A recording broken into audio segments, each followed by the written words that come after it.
recording started. Chat room, you guys are seeing us. Everyone's cozy. All right. Oh, do we have the thing up? The yes, I did that right before. Extension. I did. Perfect. Yep, I made sure it was up. I will just forget later to take it down because that's what I do. Totally cool. Test. Okay, it begins in 3, 2, 1.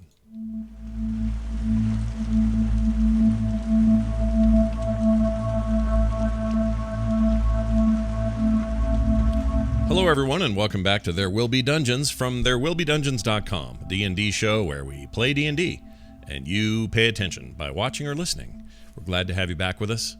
It's me, Scott Johnson, Bo Schwartz, Kyle Ferguson, Kristen Ashton, and, of course, John Yeager. Welcome to the welcome to the show, and we're going to get started here right away because I forgot to have an email ready. And because I don't have that email ready, I'm not going to read one. So, no email today. Don't forget to send us emails. Go to therewillbedungeons.com and send us an email. I know you guys send emails, but I'm bad. I'm a terrible person, and I didn't get it before the thing. But that's okay, because now's the time for Kristen to catch us up on what happened last time on There Will Be Dungeons. Last time on There Will Be Dungeons, the bound book bounced, and Varel secured it to its stand. The next door led to a library of lost literature, all inscribed in Infernal. Tantalizing texts, as well as technical, embroidered the enclosure. It was Dyne Talus who denoted devilry bound to the books, but what would trip the trigger? Not even a sincere shakedown would show this cipher, so Hope keyed the coming up closure. No sooner had the door denied her dab than the books broke free and began bombarding the bunch. Feistily they all fought, peeling pages and skewering scrolls until no more novels knocked their noggins. Pod perused petite passageways, peering at potential passages, while Hope happened upon a bemusing book, one that listed lineages with her family's name nearly nixed in full. Pod found a way to finagle freedom into an open office where they searched for something, anything that would lead to a later lodging. What they found was a dead end. But the finding was not fruitless, for Varel found a fearsome fedora fashioned from the bones of a long breathless beast. Hope spotted switches sequestered under a desk that revealed recondite rooms. Still no shortcuts. A cage was cast aside, revealing a route back to the bound book. Seeing no other selection, the book was unbound and pages bared. The trapped tiefling tore turf to talk. He prayed they put a pate in the pentagram, a pate they had pondered in the previous room. Doing so, Hope then verbalized voodoo-y vocab. The book burst, a whirlwind now whipping around, trying to tug them to a predominant portal as an ancient arm appeared grasping for guidance. Varel grabbed it, steeling himself against the section while everyone else struggled to sidestep the scroll. Closer and closer they came to the cyclone when Nash, thinking smartly, shot shrink at the old tiefling. He immediately popped out and the paperback pushed its pages together, closing its confines. Lying on the floor, Hope gently woke the tiefling, who met her questioning gaze with a quizzical quandary. Queen, he called her. Now rejoin our heroes as they seek to settle the score surrounding Hope's family and the long-lost legions who once held rule above and below the Teat.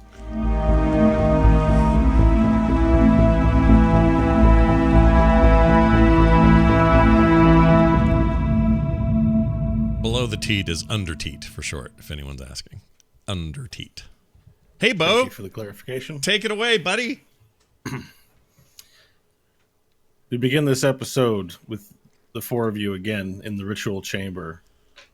Hope, in Hope's arms, holding an old tiefling man upright as the tiefling man touches her face and says, "It's you, my queen," looking weakened and frail.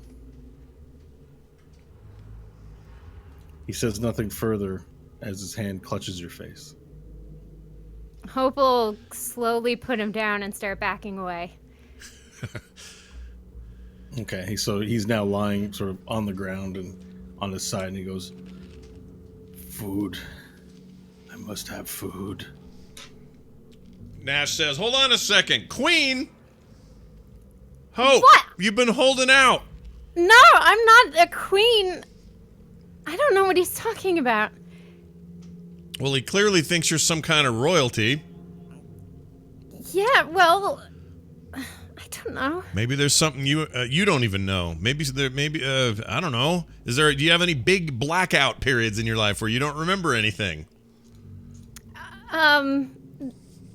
There are things I choose not to remember, but I remember them. Well, maybe one of them was, I'm a queen. This makes no sense. I'll start searching for rations in my backpack, but I've got little bat bodies. Bring over some bat food.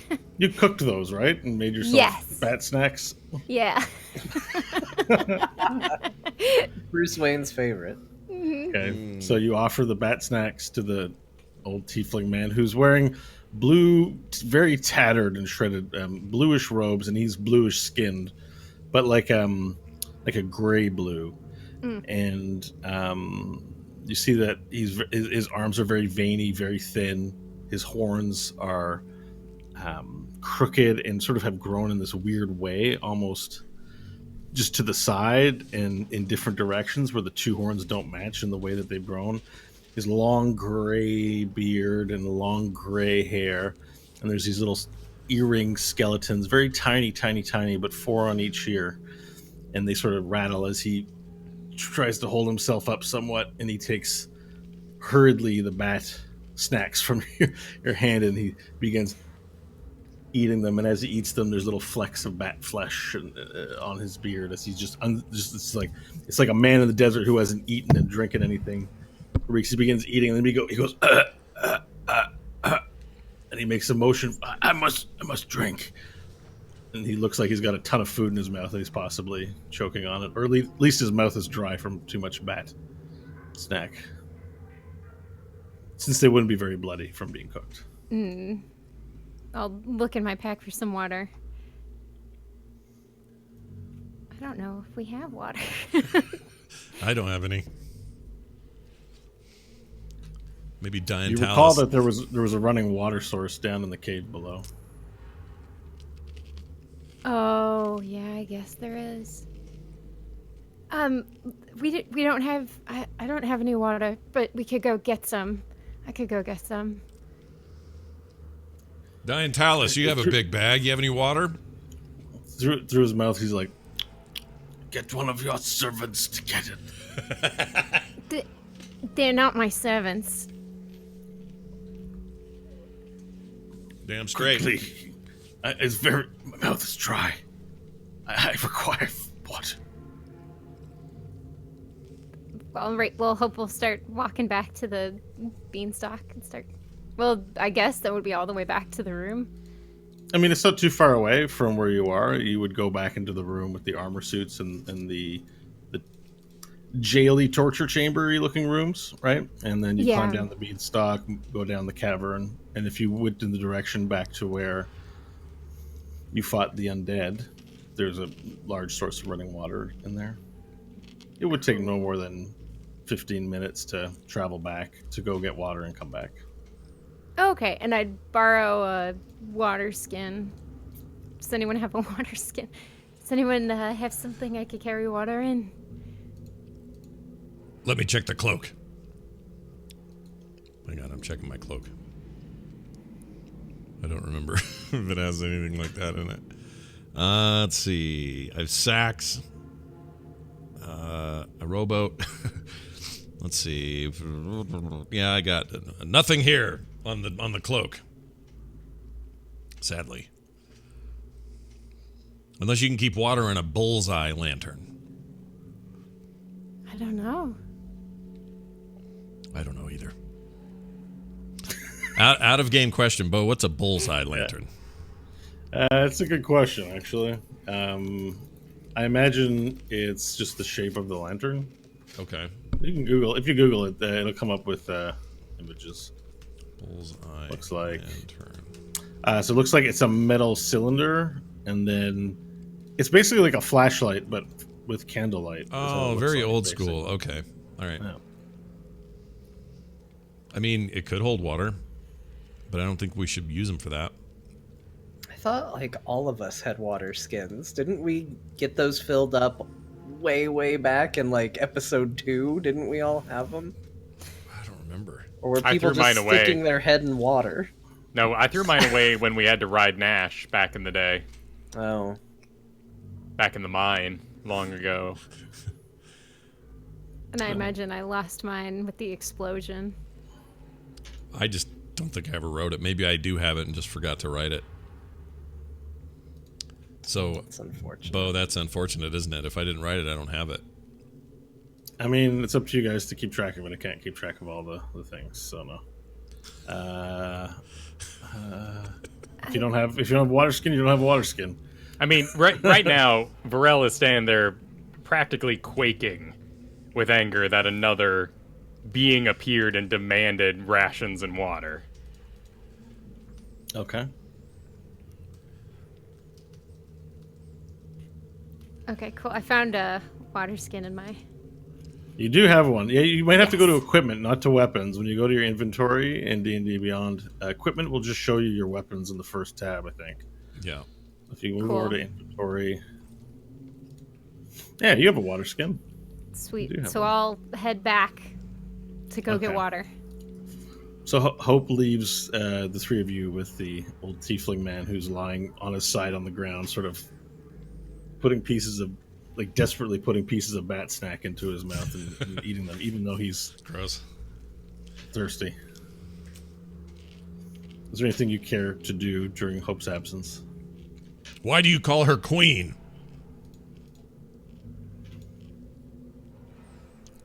Answer me, Matt. Tiefling, you tiefling weirdo. Why He do looks you... at you and does not speak to you. Oh, it's like that then. Diantalis, don't you have a way to make him say things? Yes. Well, make him say what's going on. She doesn't know. We can't just go... She's calling her a queen. This is a big deal. Nash, I assure you that I don't care enough to try. Well, that was Diantalis is going to reach into his bag, pull out his water skin, and take a long drink. And then put it back. The old tiefling man sees you do this deliberately and eyes you warily. But doesn't make a motion to ask for it.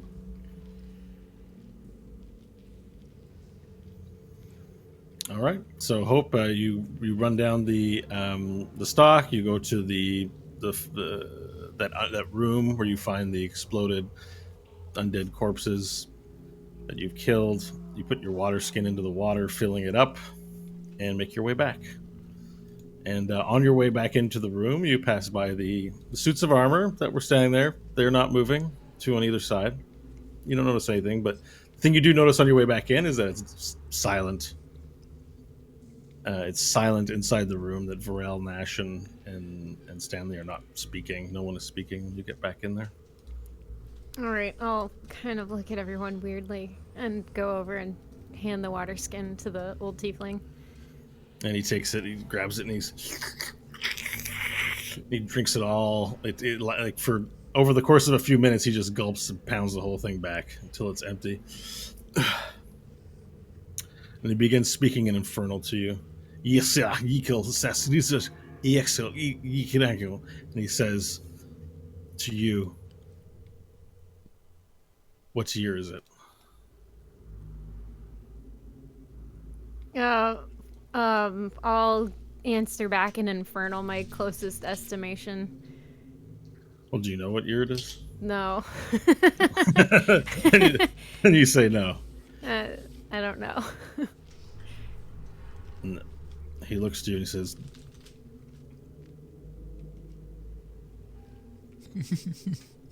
"Wait a second." He looks to you and he says, "Where do you come from?" And I'll answer back in Infernal. I come from the desert. He says, come here in Infernal. All So the right, rest of you guys can't understand. You see them talking in Infernal. He says, "Come here." I'll get closer.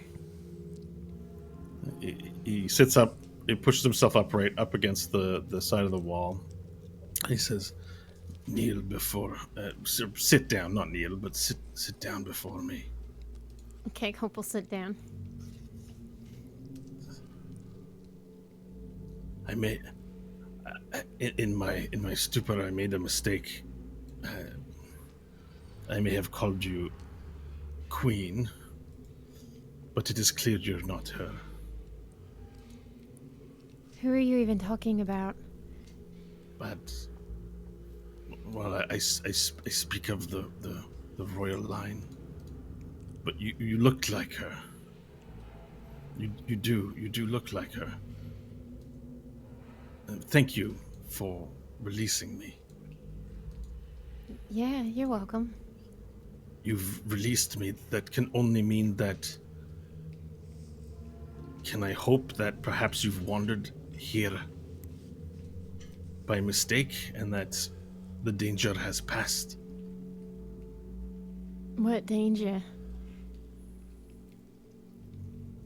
The danger of of the curse of Tiet Kala. Are you talking about the vampires? Yes. Yes, have the cursed ones been defeated? No, we're actually helping one of them.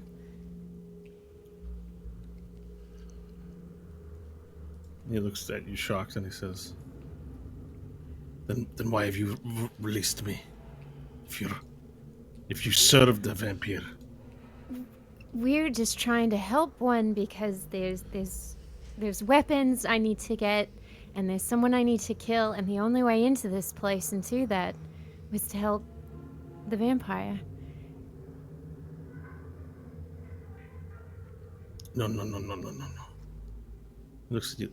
He sort of peers at you and he says, "Okay, then let us see what I can do to help you." And he gets up off the ground, and he has a really hard time. He's like holding onto the wall. He's like, "Ugh." He's like, and in common, he looks to everyone. He says, "Please come to my bureau." And he begins sort of, as he clutches the wall, stumbling along the wall, using the wall as balance, making his way to the exit towards the hallway that leads to the room with all the books from last week and probably the office.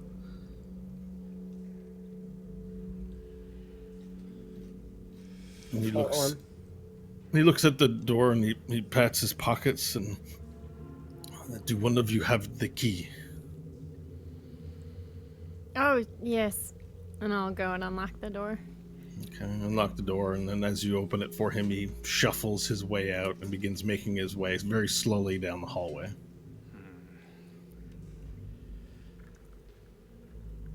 I suspect, Nash, this is gonna go the same way as always. What happened to my room? What did you do? Oh no, my stuff. Boy, I'm hungry. Somebody carry me. May as well have Diantalis kill him now. I could, if you like. We I may do not want wish to deny Hope the pleasure. We may want to see this through, though. This is different than George. This guy came out of a book, I'd remind you. I'm not sure we can just dispose of him the way we did poor George. Yes, you were very quick with that suggestion for the one who's still so heartbroken over poor George. Is anyone following the tiefling? I'm going with them. A ways back, but yeah. We Yeah. should. I assume you guys hung back to have this conversation. Yeah, we're kind I of don't know if it was mumbling all our. four of you. Yeah. Okay. So you guys have your conversation in hushed tones, and then follow the tiefling to the end of the hall, and he waits there as he looks back at you, Hope, to... Or I guess that door was closed when that trap was triggered, so the door is closed. He looks back to you, Hope. Please open the door for me. Is this the magic door that triggered the books? No, that would be on the other side of the library. This is the one to enter that library. Okay, perfect. I'll pull out the beanstalk key and unlock it. Okay, put the key in and open it. Says thank you, and then you hear, oh, great, oh mercy of the great night pasture. What happened in here? Was this you who triggered the trap? Well, we couldn't get through. Right, and I suppose you had to get my head. Yeah. And I see. Well, it is perfectly understandable that I'm surprised you survived, and I'm grateful that you did. And he continues making his way across there's a ton of books in this room and bookshelves that are melted by the acid Nash had thrown around to put out the fire. There's like long columns on the walls of black soot from the fires that were burning. The place is an absolute mess. He kicks books away as he makes his way to the next door, which was left open. And so he pushes it and he goes through into what he referred to as his bureau. The rest of the party, I imagine, follows him in. Yeah. Yeah. Okay, so you follow him into this room, and he immediately makes his way. The acid worked, by desk. the way. I just want to put it out there that the acid worked. Just a comment. Yeah. Yeah. Yep. It wasn't a criticism on my part. It was just a description of what the room looked like at this point. So he moves over to his desk, and he puts two fingers on it, and he touches it, and he goes... So you say, and he turns around and leans on his desk, and he says, so you say, and this is an infernal to you, Hope. So you say you work for the vampire, yes? We're working together, I guess. We don't necessarily work for him, but we're doing something for him. We don't owe him anything. What is the name of this cursed one? His name is Septwin, but he goes by Monsoon Cabbage now. Of what house? Mayor? So Septwin lives. Is he in the castle proper? No, he's outside the fortress, and he's got a lady friend that's in here, in the fortress. So this cursed one you speak of, he does not run the fortress with his brethren, the council? No, not as far as we know. So the vampire plot. And he walks over to the mirror, the large steel mirror that's on the side. And he stops in the mid-sentence and turns around. He looks and he points at it. But you are not cursed. No, why would any of us be cursed?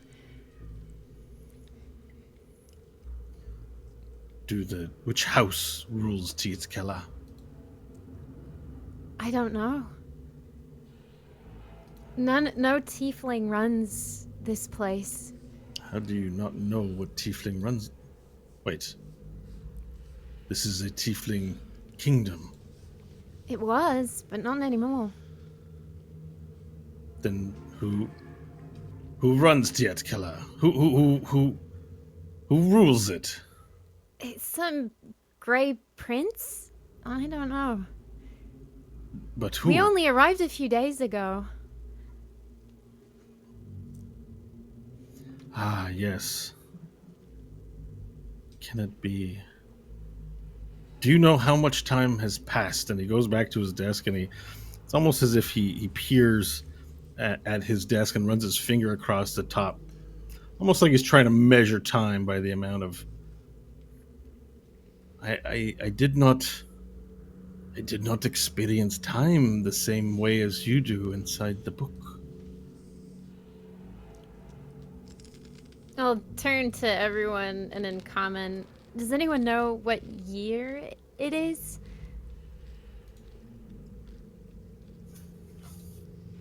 And to your knowledge, everyone, no one's really been keeping track of time or years, I think, in anyone in this party. I mean, did any of us? We probably didn't even know when we met up, right?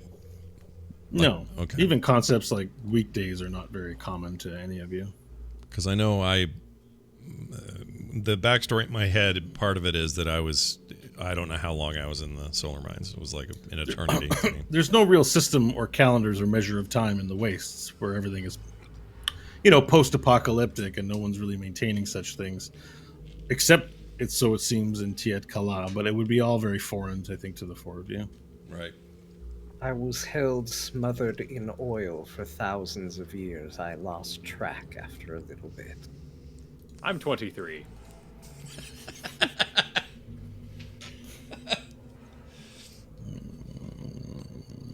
You are. What is your name, child? Hope. Of what house? Akmenos. He slowly shuffles over to his desk, and he opens up the reagent drawer, and he pulls out a pile of almost looks like crushed stone in his left hand, and he takes his right hand and he rubs a circle around it, almost as if to crush it finer. And he says, "Come here, child." Okay, Hope will walk over. He says, "Okay, and sit down." And he sort of points to his bureau chair and asks for you to sit down. Hope will sit down. And then he begins, he rubs his right hand into his left hand, picking up stone. Well, he licks it first, then he picks up stone so that the stone sticks to his hand. And he takes your right horn, your left horn? Your left horn's still the regular horn. The left one is the fake one, so the right one would be the right intact. one is... Okay, so he takes it and he begins applying it to your horn. And to the rest of the party, it looks as though he's covering the horn in the crushed stone. And he's pressing your horn. He's not rough, gentle, just pushing it. And then all of the crushed stone, he leans into his reagent pouch again, and he takes like a little paintbrush, dry, and he begins brushing off the stone from your horn. Hope will sit there kind of looking confused. Mm-hmm. But let it happen. And then once he's done, what he's effectively done was filled in the grooves in your horn so that they are more visible. And then he turns to the rest of the party, and in common he says, You see she speaks true that she is House Akmenos. You can see the pattern in the horn. It does not lie.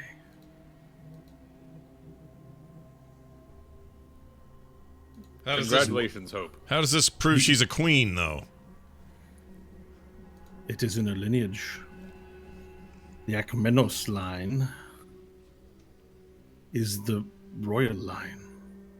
Her ancestor, the great Ronald Akmenos, Ronald? founded Tietkala.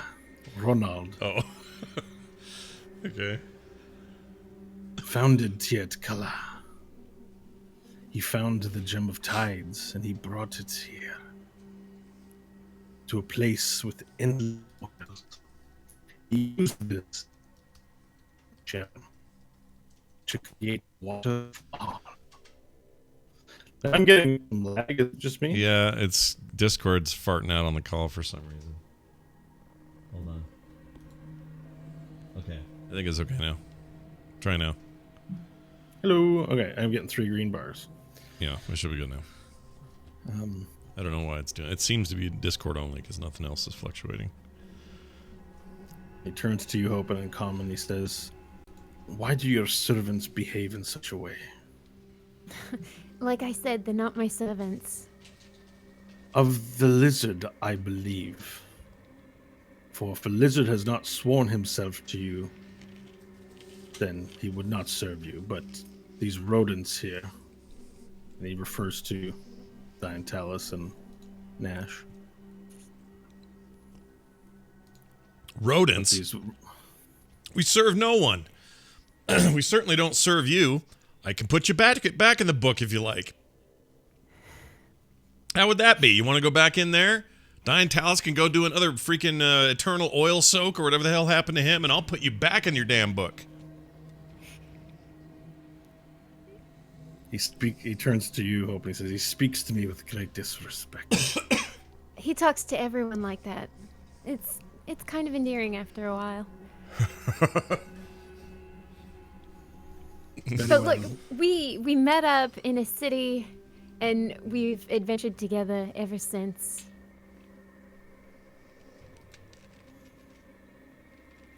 I see. So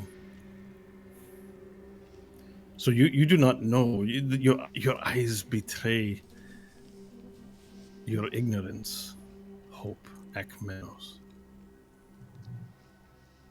I feel you do not understand what is happening here. Why don't you explain it to us then, Vagary McVagerpants? In here go, oh, Hope's from the lineage of the thing, and we're all servants of the whatever, and aren't we all this and that? You just come out with it. Well, for what purpose did you free me? I brought you here to make sure that you were not cursed. And I looked into this mirror here, and I saw your reflection. That means you are not of the curse. Well, we found your book. But you confuse me because you say you work for a cursed one. That does not even rule Tietkala. Who rules Tietkala? It's this Prince Alduir. He's gonna be married, and he's marrying someone who killed my family, so I'm here to kill her. And if that meant helping the vampire, that's all I cared about. Of what tiefling house is this Aladuir? None that I know of. He looks great, doesn't he? We haven't seen him up close. Blasphemy. Someone other than tiefling rule Tietkala? I mean, Kefeli, she might rule it in the shadows. I don't know. Oh, Kefeli. She's known to be. Sorry, you guys are like chopping out big time. I'm having a hard time like interacting with everybody. Well, let's do a reestablishment of the call. All right. Everyone will leave that call, and we'll reestablish it. Sorry, guys. How's about now? Yeah. Better? No, it's all good. All good? It's all right. Yeah. Okay. I think so. This is important. Should be good. Yeah. This matters. Let's start from the beginning. I feel I am Riddle Nobieri. I am the great dead tongue of the Tietkalan Empire. My task is to provide guidance to the Akmenos house, the ruling house. If you're here, it means the Akmenos have returned. Well, I guess the last one that's still alive. Before I was trapped in that book by a traitor, I was undertaking to rid this kingdom of the cursed ones. And you say they do not rule, even though before I was trapped they were poised for victory. No, And you mentioned Septwin, who was one of the cursed ones from my time. But what of the council of the cursed ones? How many are left? Did we win? I don't know of any council. There was mention that a demon was summoned, I believe, in Andriesta. And the demon stopped the vampires from taking over. Oh, and who was it who summoned Andriesta? I believe it was Kefeli. Yes, she always had a conscience. You see, before I was trapped, There was not just one or two cursed ones. There was an entire council. And they were slowly taking over Tiet Kala. And my job was to secure the Akmenos line, to ensure it was uncorrupted, and to save as many as I could before the cursed ones took over all. I sent many to a safe place, and the child of the Akmenos, I sent into exile with her secure guard, into the desert. If as much time has passed as I believe it may have, you may be the ancestor of the Akmenos line I sent into the desert. And it sounds as though you have no knowledge of what you are. Hope will shake her head sadly. It is by no coincidence that you've returned here and that you freed me and that you've brought strong servants with you.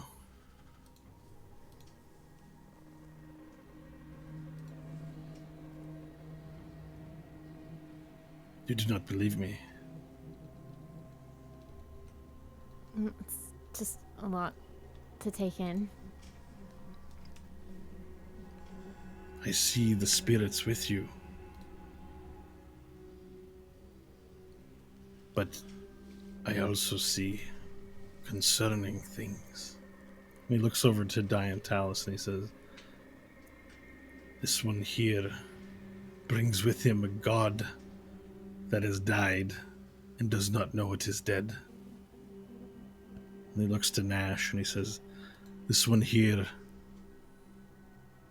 is not what he appears to be, both dead and alive. And he looks to Varel and he says,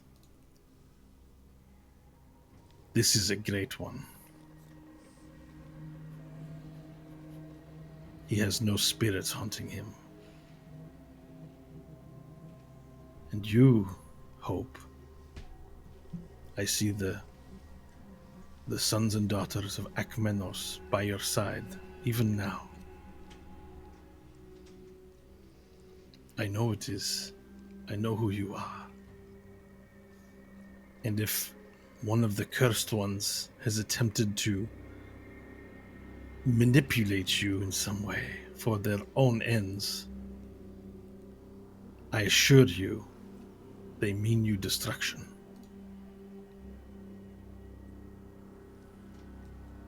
He sent you in here, this Septwin Mayor, whom I personally know.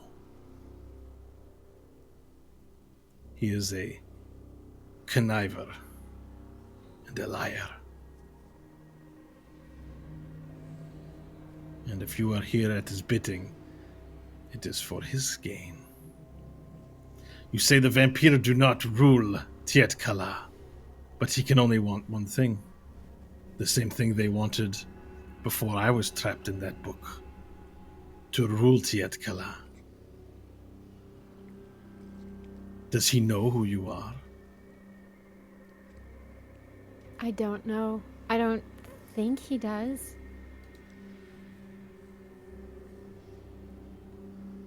This is all very concerning.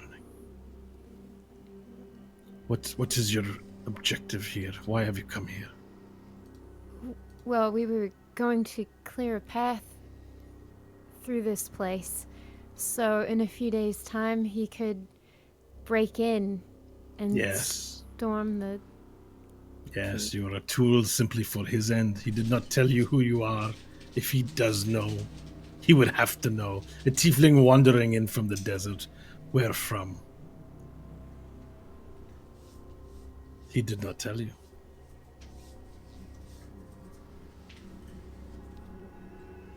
I will tell you what we must do. We must take back this kingdom for the tiefling.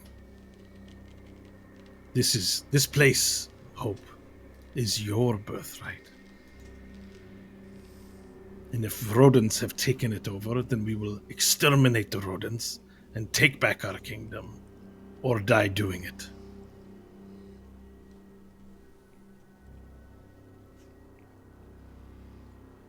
How do we do that?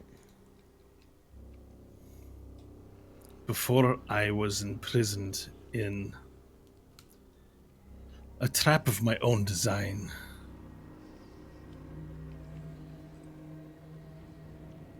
I set in motion a different plan.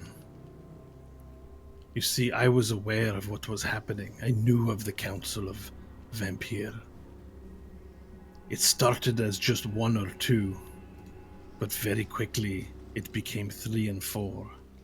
And the Council began to fight.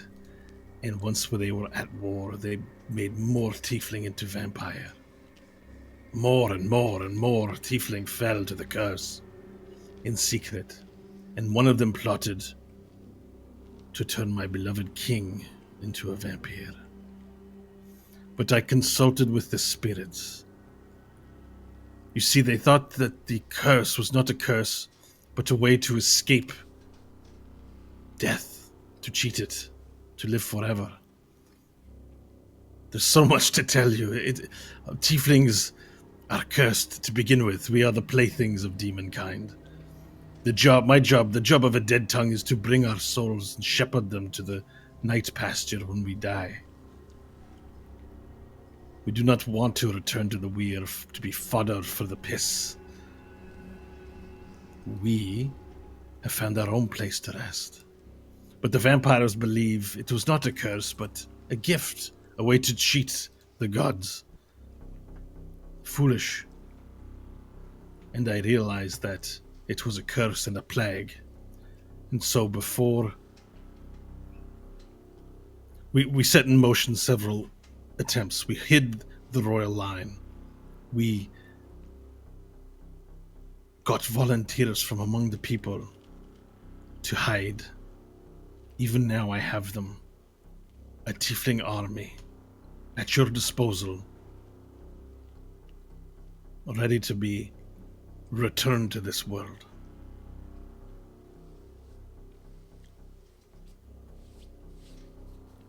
But I wanted to make sure we had safe tieflings who were far from the grasp of the vampiric curse. I hid them, and I hid you. Well, not you, but your great-great-great-grandparents. I hid them. They escaped to the desert. And then I made my attempt to begin fighting these cursed ones. But my assistant betrayed me, and he locked me in this book while I was preparing it.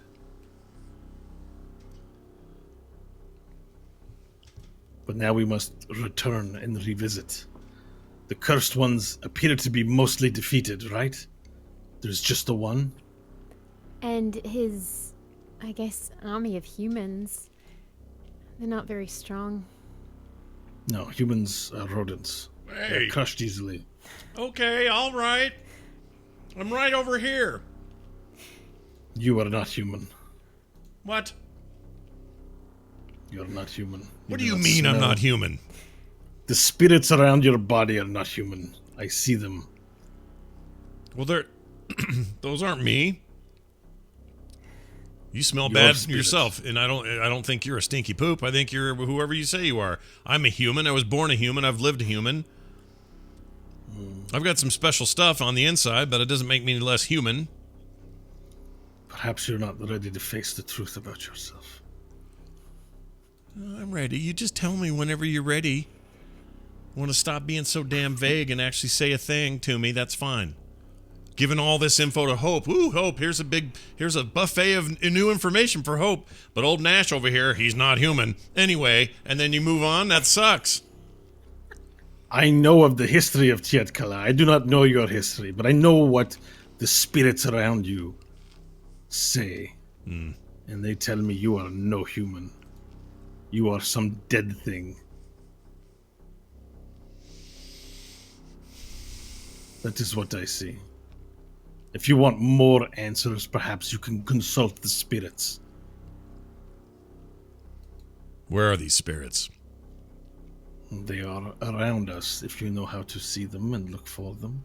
How do you do that? I don't see any. No spirits. I'm talking. I'm not dead. Diantalis, you know what dead's like. Am I dead? I wish. Ah, see? Confirmation. He'd like me dead, but no, I live. I live and I breathe. You can hear my heart beating. It's a special kind of heart, but it beats nonetheless. You make no sense to me, old man. And I walk the other way. All right. Very good. Tell me, Hope, is this one pledged to you? And he looks at the lizard man. No. You should consider having him pledge himself to you. Varel, what's he talking about? We've been in common this whole time? No, just now. We just Okay. started since the Nash thing. Okay, cool. What is this one's name? Varel? Forel.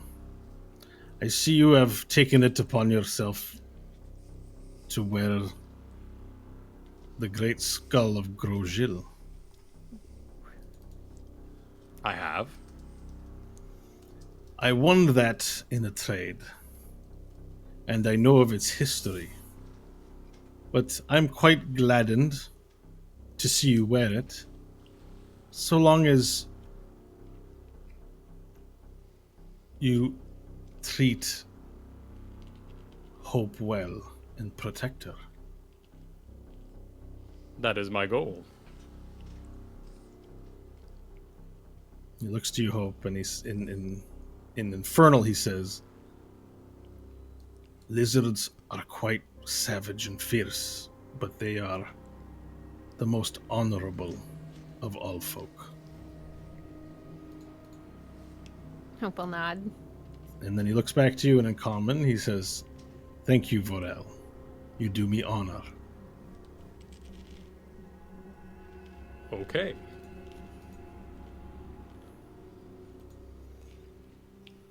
I can see that the lies of the Cursed One have you turned around. And so he sent you here to open up a passage to invade with his army and take it over for himself. At which time, I assure you, he intends to betray you. Kefeli, he said she'd kill us. So if we find her and she doesn't kill us, then we know he was lying. But you said that Kefeli entreated with the goddess, the Weir goddess of Andriesta.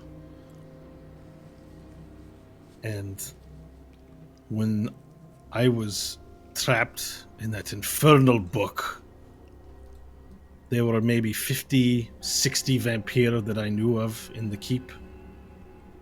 Now you say there are 2. Perhaps only 1. If Kefeli entreated with Andriesta to find a way to kill the curse... See, I knew Kefeli, and Kefeli was always the conscience of our community. If she succumbed to the vampiric curse, but then realized, even as a vampire, that they must be destroyed,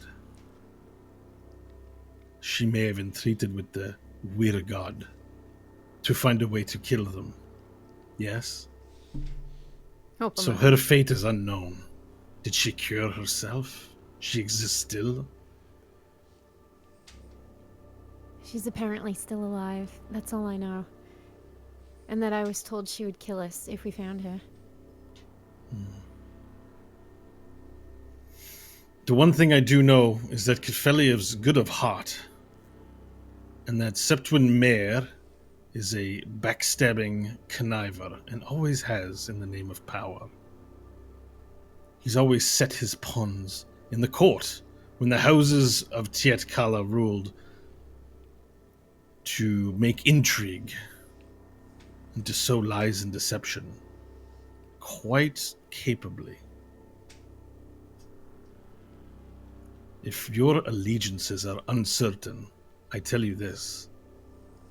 You cannot side with a vampire, with a cursed one who's lost the true meaning of what it means to be alive, what it means to have a soul.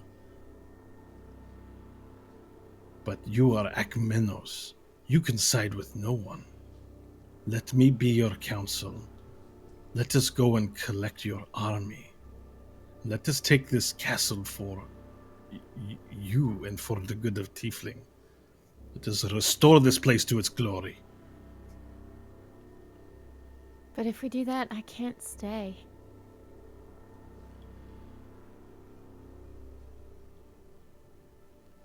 Why are you here then, if not to stay? You are home. I only just found out about this. There's something much bigger going on than this place. There's this thing called the Principal we have to take down. Oh.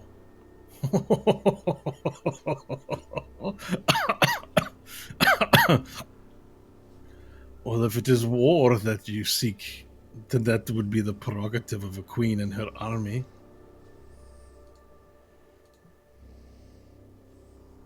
But All right. first, we need to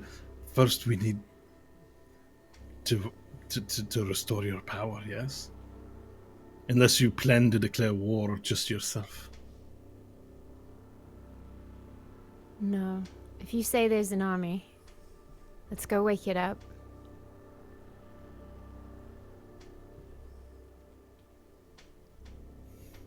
Very well. I'll need to collect my strength.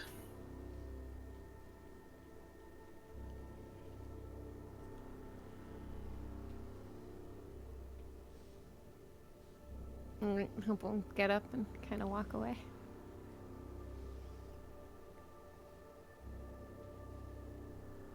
Vorer, may I speak with you for a moment? Yes. All right, and he brings her over and he says, Great Vorel, from what tribe are you? Correct. But long since. Who rules in Rezagval now? What tribe? What was Bobby's name? Kicked Bobby. kicked his butt. What was the? Blungolifer? No, the Diptak. Diptak of the Golden Sands. Yes, Diptak of the Golden Sands. But he is pledged to me.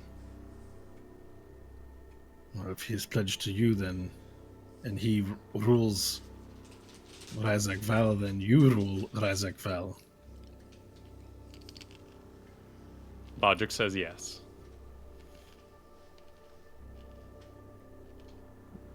If you lead your people, why are you here? How did you come to meet my queen? I am the keeper of their deal. I am here to oversee that the principal is defeated. So it is an alliance. Yes. Good. Can you call upon your forces? In time. I fear that the principal is a great foe. If it is the wish of the free peoples beyond the Dead Fingers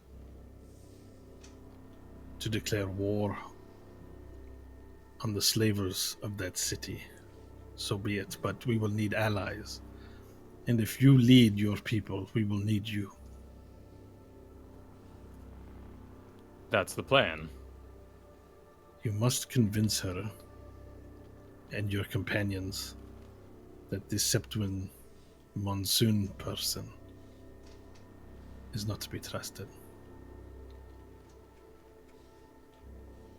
We've been lied to before.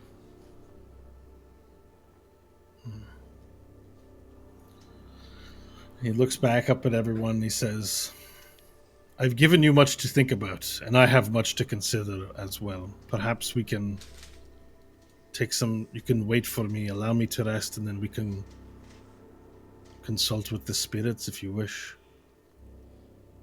One question for you. Yes. The relation between the tieflings and the lizard folk. Do you know a Blunk Oliver? I know no one of such name. Why would a tiefling desire the head of a lizard and wear it like a great sock? Yes. Is the Septuin that wanted to wear the head of a Yes. tiefling, a lizard? It is to see inside his soul. It is a reagent in a magical ritual. It allows them to know what they know, feel what they feel, to know the emotional connections between spirits. It would be for that reason.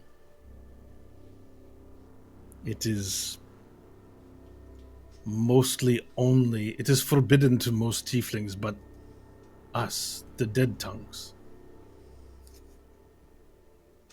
We serve, our house, the Nobieris, serve in Tiet Kala to consult the spirits and provide the rulers with counsel of the dead, and also to shepherd tiefling souls to the night pasture,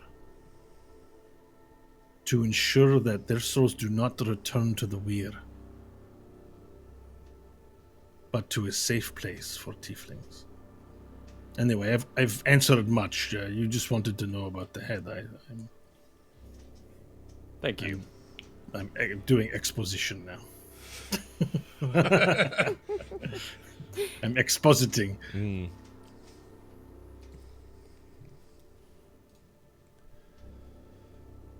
Then we should rest and ponder this information. Agreed. All right, so the tiefling, the Nobieri, huddles on over to his desk, sits down in it, opens the desk drawer with the eyes in it, and begins popping them in his mouth. Ugh. It's like it's this sort of his drawer of M&Ms or whatever, apparently snacks. Starts chewing on the eyeballs. I never put back the drawer. Oh, you took out the whole I took drawer? the whole drawer. Oh, I forgot about That's what that. I carted the orange juice. Okay, head in. then he looks and he opens his... Oh, what are my eyeball snacks? That's what those are for. I like to munch on them. The texture is nice. Varel, they're for eating. They were not for anything else. Whose head was that? I don't know, but we were trying to think. We thought that was some sort of puzzle, an important step in the thing. It wasn't. It's just his bag of freaking Chex Mix. That's it. Chex Mix. It's a long story. A snack. Is it common for Chex to mix? Yes.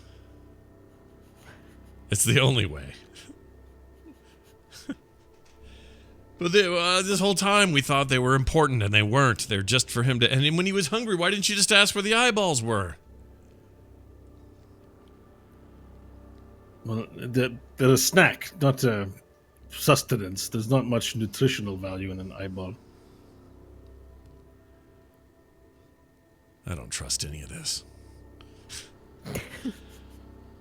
But I could use a rest.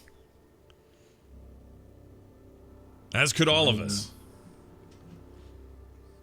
Yeah, so I mean, at this point, he's requested some time to rest. He's been stuck in a book for who knows how many hundreds of years, you gather by the conversation snippets you've heard. So his body is just now reformed back into, flesh. I'm sure he's quite hungry, and he looks quite tired and sickly. So at this point, I mean, this area is secure. You can camp or do what you like, have your private discussion about what you want to do next. The one known exit to you being the shaft leading up top. If you recall, there was basically a dumbwaiter, but for prisoners. Shaft on one end of the hallway. Did we want to take a break there, or did we want to? You mean actual break? It's up to you. Yeah. If you think it's a good seems spot. like a logical point, and then when you guys come back, I think you can discuss Okay. what's next. All right, that's for the our party. moment of breakitude. So All right, break it don't- to everybody